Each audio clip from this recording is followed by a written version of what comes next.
Hello, everybody. It's great to be here today. Welcome to GST Presents Top Global Startups, where we sit down with the founders and leaders who don't just build companies, they build categories. My name is Gary Fowler, and I'm your host. And this is my family office and also my venture studio that's producing this. Today, our episode is one that I've been looking forward to for some time. Our guest is Will Graylin, a rare kind of founder who's built, scaled, and exited not one, not two, but six companies across payments, commerce, and now electric mobility. Will's the CEO of IndiGO Tech, where he's rethinking electric vehicles, not as luxury products, but as accessible, affordable solutions for fleets and everyday drivers. Before that, he launched and was a founder of Loop Pay, which was acquired by Samsung. It went on to become the global GM of Samsung Pay, help him scale one of the world's most widely used digital payment platforms. What makes Will especially compelling is his pattern recognition. He's consistently identified overlooked markets, simplifies complex technology, and turns accessibility into a competitive advantage. From universal wallets to EVs, his career is a masterclass in finding the right niche and executing with discipline. Today, we're going to unpack the lessons from his journey, how to spot real opportunities, how to build technology people actually adopt, and what founders need to understand if they want to build something that lasts. So whether you're a first-time founder or a seasoned operator, you're going to want to stay with us. And I'd like to welcome Will to the show. Hey, Will, how are you doing? I'm doing great. Thanks, Gary. Good to be here.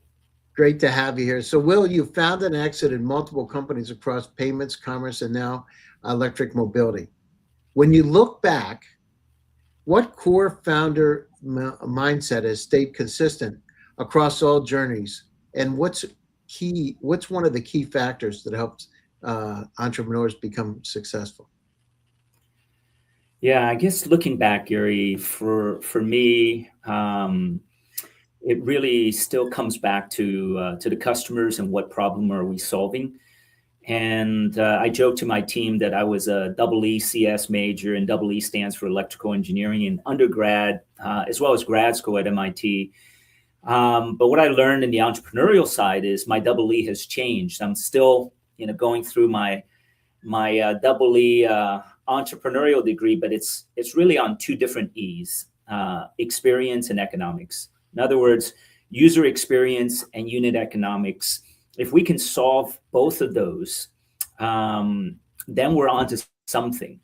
And it can't be just a little bit better, but how do we make it significantly better? Experience and economics, and that's been kind of my North Star. So you look at it, one of the things, and I have MIT PhDs, MBAs from MIT, Harvard, Yale, Princeton, you name it, doctors from Yale. But one of the things that sometimes we forget is how important storytelling is in terms of building a company. What do you think, if you would say, from a scale to 1 to 100, how important is being able to nail the story to be successful? I would say well above 90. I mean, if you can demonstrate the two E's that I talked about, that is obviously going to be very, very helpful. But before you demonstrate it, a lot of times it's just conceptual, right? So you need to raise capital. You need to get some of the early team members. So the only thing that you have is a concept, and so those early concepts, until you can demonstrate it, for seeing is believing, you first have to believe, then you have to tell the story in a way that's believable for others. So storytelling is absolutely essential. Yeah, we say it's not. I remember having that course at Stanford. It was 90% of building a unicorn is a story. It's not the product or service. And it was interesting because it was an acting coach and also a professor from the business school that taught us. It was very interesting because you get put on the spot, then you understand the wonder of painting pictures with words, the beauty of the story, how important it is. So, you're finding the right niche. If you look at it, many founders struggle with too big or too vague ideas. How do you identify a niche that's big enough to matter, but focused enough to win? That's a great question.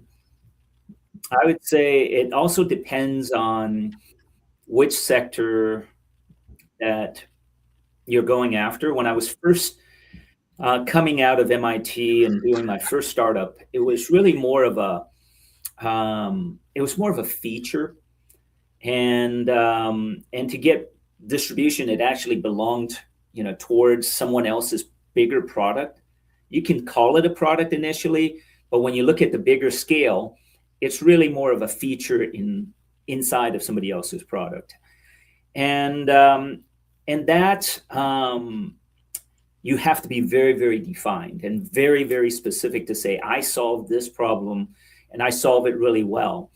And then when you get to the product side, you need to think a little bit more broadly. Well, how does this product not only compete against the other products that are out there, but also the alternatives, because they don't have to use this product. They could use some alternative method. So then you have to be more focused on the product, but not just the product, but how do you distribute the product, not just make it. And the differentiations there is also necessary. But having finished my first 4 startups, what I recognize is that what got me more and more excited is actually more systemic change. So now the next venture that I'm marching towards right now is more on a platform, a network, which in fact is actually hard to be specific. If you are very specific, you're not really a platform, and it's not a disruptive change. And it's very hard to disrupt other people's platforms if you're just going head on. So in that case, what I find is that you actually have to get broader and come at it a different way to bring new integrated solutions in a way that provides that better experience and better economics. So it depends on whether you're a more feature or product or a platform. So, building, if you look at it, a recurring theme in your work is accessibility, payments, wallets, and mobility. Why has accessibility been such a powerful wedge for building category defining companies? Well, accessibility means A, lower cost, and B, having distribution so that it's more widely available. And when I look at the new categories that I'm currently working on, which is sustainable transportation and sustainable commerce, and this kind of unified mobility and unified commerce, what we're looking at is how do we lower the cost of transportation, lower the cost of delivery, lower the cost of ride hail, with the right kind of vehicles, but not just vehicles themselves, but they also need charging. They also need the ability to provide local services. So how do we aggregate those things together in a way to make it easy? Because if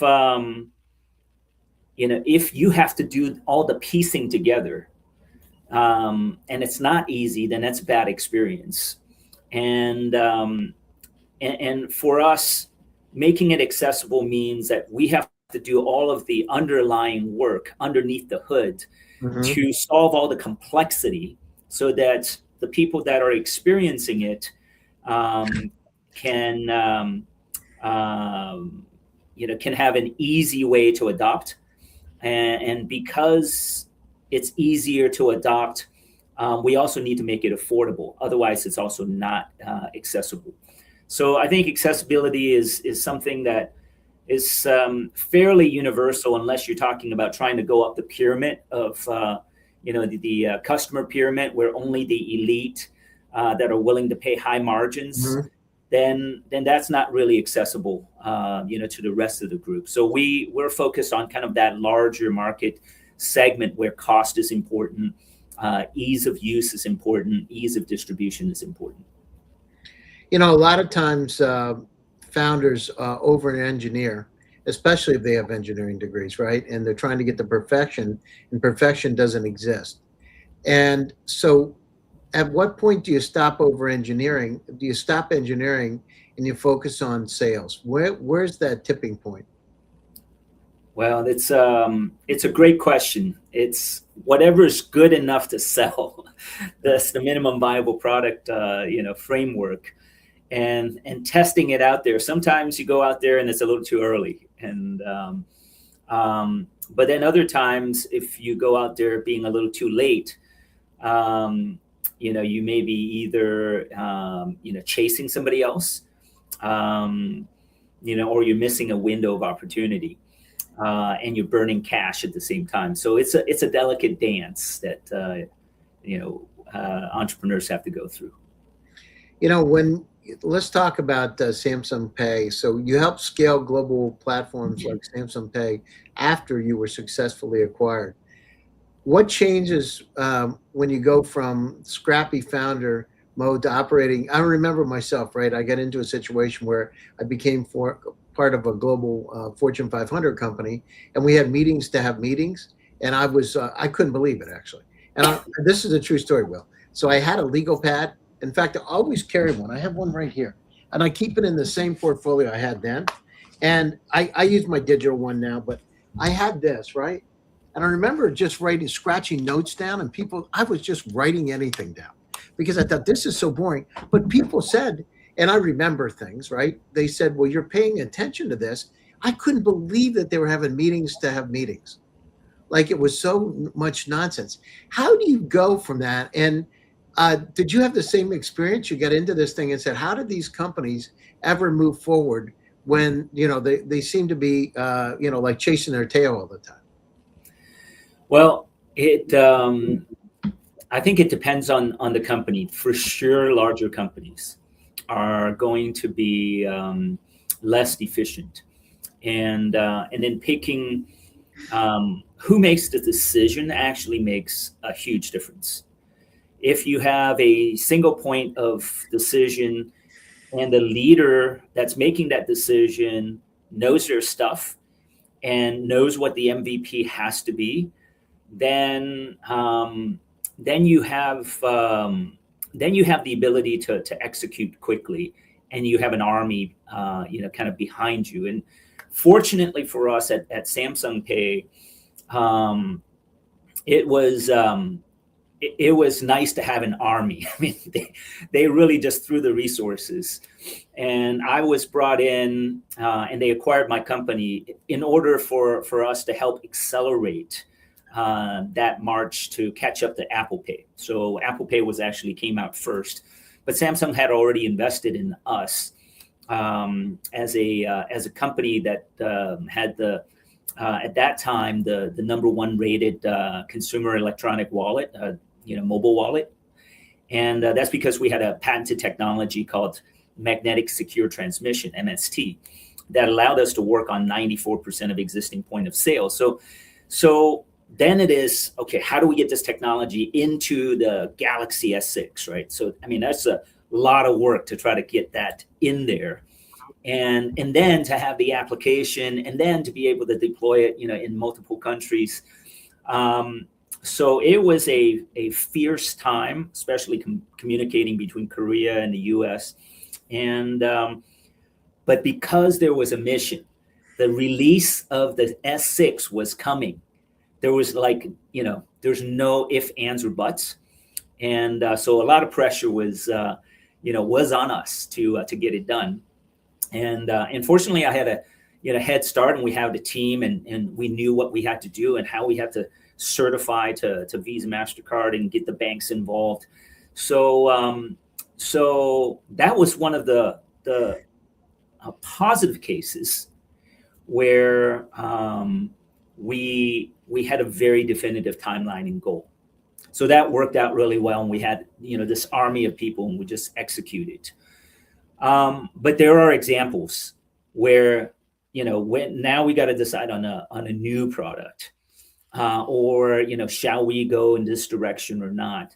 That's when it becomes a little trickier. Well, who makes the call on this go or no go, and defining that within a company. When there isn't something to chase, when there's something to chase, it's easier to chase, right? But when you have to lead, then it opens up a whole bunch of questions. Well, hey, have you considered this? And what about the risks? And That's when the politics start coming in. yeah, and And they that's suck. You know what I mean? They that's really why it's hard to innovate. Yeah, inside for something brand new. And I could imagine the same thing, happening at Ford right now, or GM, right? It's how do you make those kinds of decisions next on where to go and where to invest? With IndiGO Tech, you're tackling some of the affordable EVs for fleets and drivers, not luxury drivers. What do you see in the market that others missed, and why is that important? So what we see is that number one, there are a couple of mega trends that are happening that's inevitable. AI and Web3 commerce and the continuation of e-commerce is continuing to just say, hey, delivery of everything on demand is not slowing down, right? So that's continuing to grow. And whether it's ordering rides or whether it's ordering food or whether it's ordering products, it's not slowing down. The second trend on the other side is EVs and AVs. It's here. It's not slowing down. It's a freight train. You can't reverse it, even though you hear some of the news where people say, well, Ford and GM are going back to gas cars and there's no incentives. But at the same time, but it makes no sense, Will. You know what I mean? It's like, one of the things you look at this planet, we got 8.1 billion people going to 13 billion by the end of the century. We've got to double this food supply by 2050 to feed everybody. We're not going to, there's only so many dead animals and plants we can burn. You know what I mean? People don't get it. This is a critical challenge. And, I looked at, worked on a project some years ago by Irving Crick, who was a student of Einstein. And I was fortunate enough to belong to this early stage startup and work with Dr. Crick. And I remember him talking about global warming then in 1992. We don't understand the dynamics of how powerful this is going to be. And you're in Boston. What's going to happen in the winter, when there is no oil and gas? What happens? How are you going to heat your house? There's nothing. What are you going to do? And those are the kind of things having companies like yours that's out there and looking at how to make it affordable and perform not only for electric vehicles, for everything. Everything's going to need to be optimized. You're spot on, Gary. You're spot on. And here's the great thing. It's not just more sustainable, more clean, but it's actually more economical. When you think about how we can reduce the use of gas, cost per gallon, diesel fuels, and when we can design a vehicle that's more efficient for people to deliver products and food and people at the same time, it's unit economically more viable than the current gas solutions that require maintenance and fixing and more cost. Yeah, I agree. It's unbelievable, actually. And you hear these companies, like you said, Ford and General Motors, companies that are going back into the gas. I mean, it's crazy, actually. It makes no sense. And what's the number one selling vehicle on the planet today, gas or electric? Probably Tesla. I don't know. I mean, the Tesla Model Y. And the number thing one is, selling vehicle. And then, I was in Asia recently. I was in Thailand. I saw BYD, I think they're called, right? I saw the BYD cars. They're pretty good looking, I got to tell you. And I was in one in Africa. I was in Nigeria a couple of weeks ago with some of the wealthiest folks in Africa. And I was in one of those. They're pretty nice, actually. I got to tell you, Will, they're not bad cars. Yeah. They're really nice, seriously. Electric vehicles and autonomous vehicles are the future. And that's it. And if we don't do it, nothing good's going to happen to this planet. Well, nothing good, A couple of years ago, I spoke at the UN and I talked about technology as a tool for peace. And I was talking about these kind of things. I said, you don't get it. I mean, average sea levels based on current models could go up 25 meters by the end of the century. I was telling them, I said, the Western Antarctic slope melts. And you're talking about massive, and then all the methane gas that's released and all the other things. Nothing good. I'm talking cataclysmically not good. and we got to do something about it. And if we can do something about that while it makes economical sense, it'll accelerate that trend, right? So it's both about the experience and the economics. And I think, what makes us different at IndiGO compared to even Tesla and BYD and all of them is because we actually reinvented the wheel. We literally reinvented the wheel. So Professor Ian Hunter out of MIT created the world's first in-wheel motor that has active suspension built in with 2 degrees of freedom. What that effectively means is we got a robot in each corner of the vehicle to make the vehicle free up all that space, make it lighter. Lighter means more efficient, means a smaller battery. Smaller battery makes it even lighter, more efficient, even faster to charge and less expensive. And that means we can bring accessibility and affordability to the masses while we bring, guess what? Better experience, better ergonomics, meaning a more stable and smooth ride, less likely to turn over, and more stable and safe ride. And at the same time, a lower flat floor because there's nothing in between the wheels. So that means you can get in and out of that vehicle more easily as a rider. And imagine if you're a bigger vehicle, like a truck that, delivering hundreds of packages per day, getting in and out of that vehicle instead of 3 steps, you have 1 step to get in. Much easier on the knees, much easier, faster, and safer for the companies and for the drivers. So that's what people are missing is when we can bring the right kind of vehicle and at the same time bring the right kind of charging and the service infrastructure, then we can create services for communities and neighborhoods that's lower cost, including managing the drivers from human driven over time to be more autonomous driven. So that also lowers the cost per mile, right? So lowering cost per mile, cost per package. Now we're talking about more efficient ways to bring about helping the environment and then helping the economies. These oil companies, though, have been in business a long time. A lot of the families are behind them. The legacy families, own them.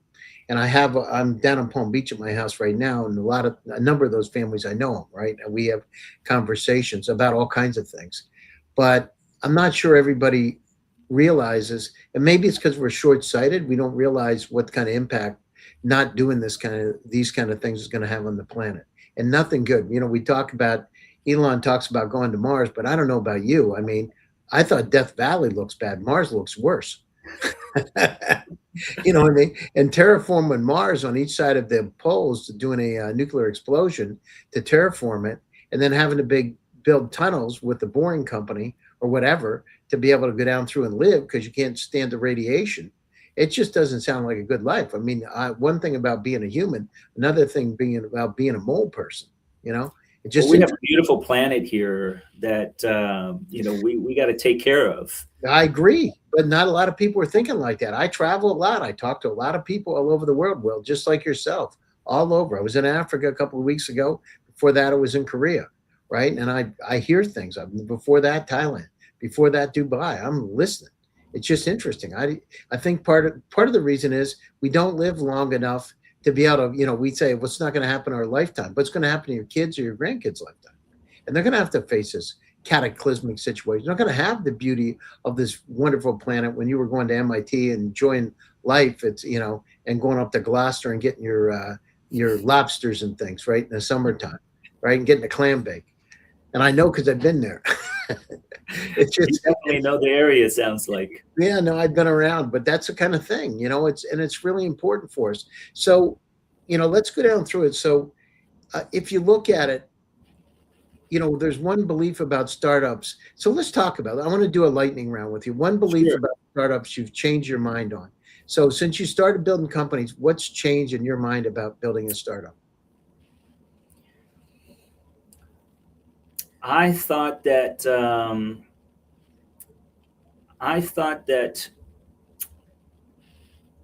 there's always kind of that, if I only, got enough seed capital, I can then, build a product and we can sell the product.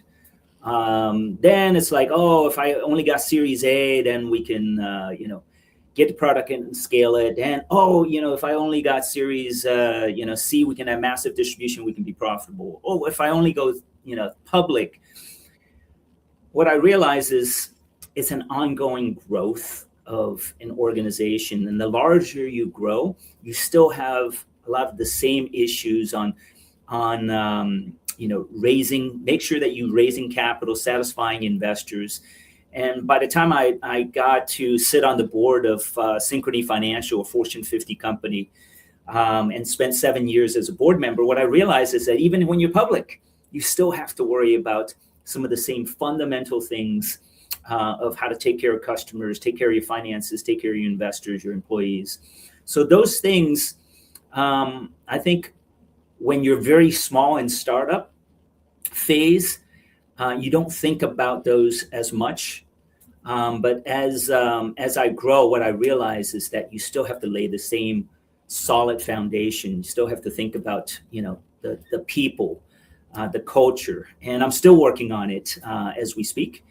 And there is no magic, future. You just got to keep on building value and building it on first principles. So that's kind of a fallacy that when I first started, thinking that the bigger it is, the less problems you have. The one thing that's interesting for me, so we say, I say there's three things: operating expertise, access to capital, network, and contacts. And if you have those three in a resilient team, any company can become a unicorn. And I've done it, right? One of the things that happens is if you look at a lot of the VCs, they've never built a company. Only 10% have ever built operators. They have degrees in finance from places like MIT and Harvard and Yale and Dartmouth and Princeton and Cornell, but they never built companies. They don't know what it's like to take money out of your pocket, right? And I remember one time when I started at 21, I had $100,000 on the credit card, right? Because I said, I'm not going to fail. I'm going to go forward. And guess what? I won. But it was really hard. Including my father, was on my back saying, "What's wrong with you?" I said, "Hey, Dad, besides getting bonus points, this is what I have to do. I have to do this to build my company. And by the way, it's building my credit up." And so I went down through and did it, and I won. But it wasn't easy.